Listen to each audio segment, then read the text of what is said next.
Cheikh Sidi Muxtaar Mbàkke Balla laay jooy tuqal bu kaawu tey jii dina jooy Cheikh Sidi Muxtaar Mbàkke Balla laay jooy jooy naa ko jooy xol yu foor a foor Cheikh Sidi Muxtaar Mbàkke Balla Muxtaar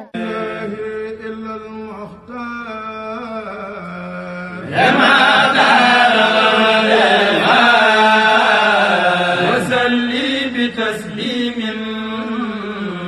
عليه وسلم 10 janvier 2018, 10 janvier 2019. Voilà une année que celui qu'on nommait le patriarche de